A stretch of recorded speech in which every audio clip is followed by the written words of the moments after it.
सौर मंडल, अंतरिक्ष में हमारा घर। हमारा सूरज सौर मंडल के बीचों बीच है।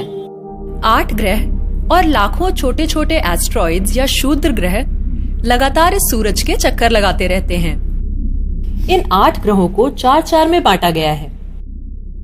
पहले 4 में वो ग्रह हैं जो हमारी पृथ्वी जैसे ही हैं, और वो हैं बुध यानी मरकरी, शुक्र यानी वीनस, पृथ्वी यानी अर्थ, मंगल यानी मार्स, और दूसरे हैं वो 4 ग्रह जो गैस के बड़े बड़े गोले हैं, जैसे बृहस्पति या जुपिटर, शनि या सैटर्न, अरुण या यूरेनस, और वरुण या नेपच्यून।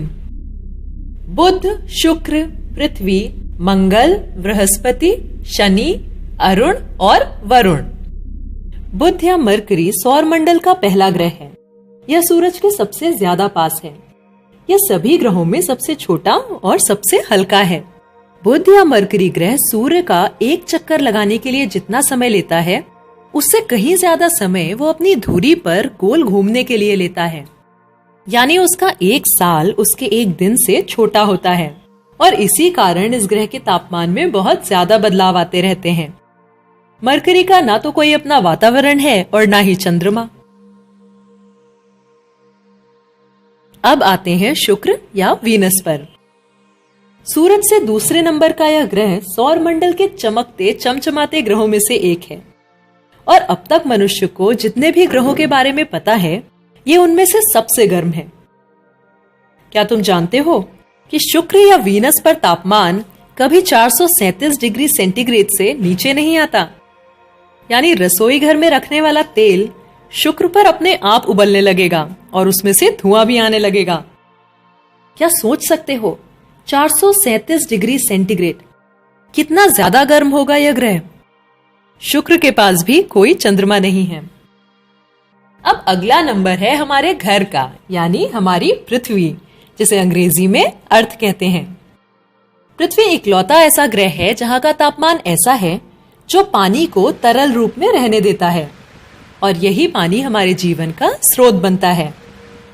अब तक जाने गए ग्रहों में केवल पृथ्वी एक ऐसा ग्रह है जहां हमारा जीवन संभव है। पृथ्वी के पास अपना एक चंद्रमा है, जिसे हम सब ने देखा है। मंगल या मार्स सूरज से चौथे नंबर का ग्रह है, और सौर मंडल का यह दूसरा सबसे छोटा ग्रह है। मंगल या मार्स इतना छोटा है कि बड़ी मुश्किल से वहां पर वातावरण की एक पतली सी परत पाई जाती है। और जीवन जीने के लिए वातावरण कितना जरूरी है, ये तो तुम सब जानते हो। मंगल की जमीन ढेर सारे ऊबड़ खाबड़ गड्ढों और ऊंचे ऊंचे पहाड़ों से भरी हुई है। मंगल के पास 2 छोटे छोटे चंद्रमा हैं। बृहस्पति या जुपिटर सौर मंडल का सबसे बड़ा और सबसे भारी ग्रह है। यह मुख्यतः हाइड्रोजन और हीलियम से बना है। बृहस्पति के पास 67 चंद्रमा हैं। शनि या सैटर्न सौर मंडल का दूसरा सबसे बड़ा ग्रह है, पर इस बड़े से ग्रह का घनत्व सभी ग्रहों के मुकाबले सबसे कम है। शनि का घनत्व इतना कम है कि अगर तुम एक पानी का टब ले आओ और शनि को उसमें डाल दो, तो अपना शनि लकड़ी की तरह उसमें तैरने लगेगा, लोहे की तरह डूबेगा नहीं। शनि ग्रह अपने बढ़े हुए छल्लों के लिए भी जाना जाता है, जो बड़ी आसानी से दिख सकते हैं। इसके पास 62 चंद्रमा हैं। अरुण या यूरेनस तीसरा सबसे बड़ा ग्रह है और सबसे ठंडे ग्रहों में से एक है। सभी गैस के बड़े गोलों में यह सबसे छोटा है, और यूरेनस की सबसे अनूठी अजूबी बात है इसकी धुरी। बाकी सब ग्रह एक खड़ी या टेढ़ी धुरी पर घूमते हैं, पर यूरेनस की धुरी आड़ी है। इसके पास 27 चंद्रमा हैं। वरुण या नेपच्यून सौर मंडल का सबसे अंतिम ग्रह है, और यह यूरेनस से काफी मिलता जुलता है।